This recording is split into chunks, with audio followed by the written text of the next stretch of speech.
I do love a big doofy Cheez It. Taco Bell, I can't really stand by anything you do at any point, but this is inspirational.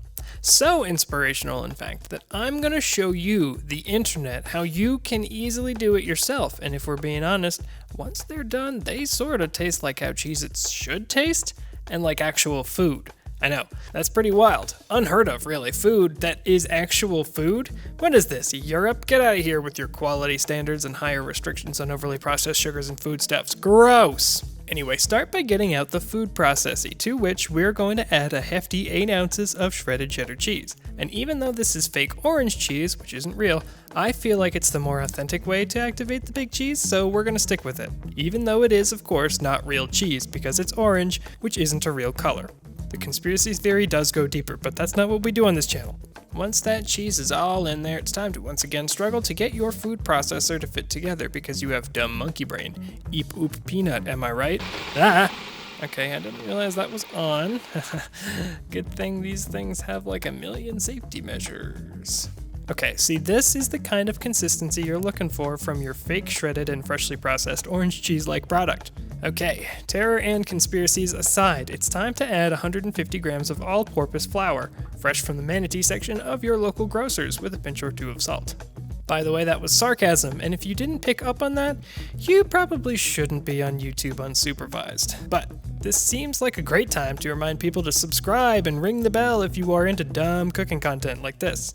The bell, of course, being the Taco Bell's big doofy Cheez It. What's next? Feeling a little too dry? Well, let's add 3 tablespoons of olive oil or butter. That's good. Huh? Still too dry?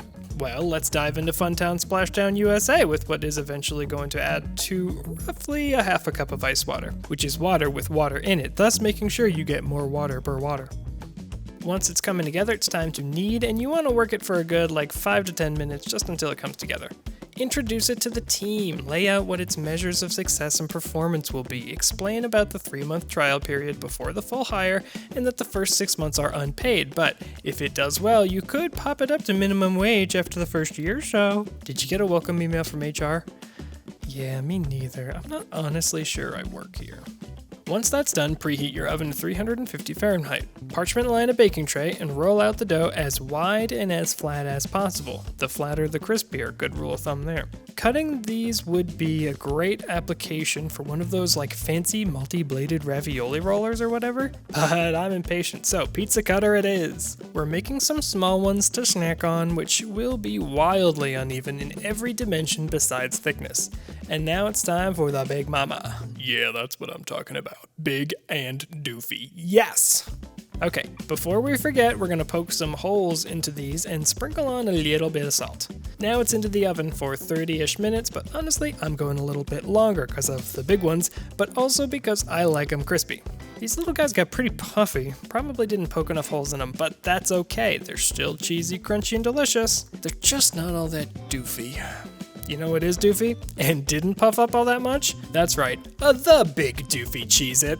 I feel so alive. But what can we do with such a thing? It's not just a mere snack. Surely we can find inspiration for this, the Cheez It equivalent of the legendary Doro, which is the largest of Doritos, since Ito is the Spanish suffix meaning small, and O being the suffix to imply majorly grande. What would Taco Bell do? Well, we're gonna find out next time, so tune into that, and in the meantime, check out some of our other stuff. These recipes aren't just dumb and doofy, they're also good too sometimes. At least I think so. Why is a food processor so evil? That thing hates me.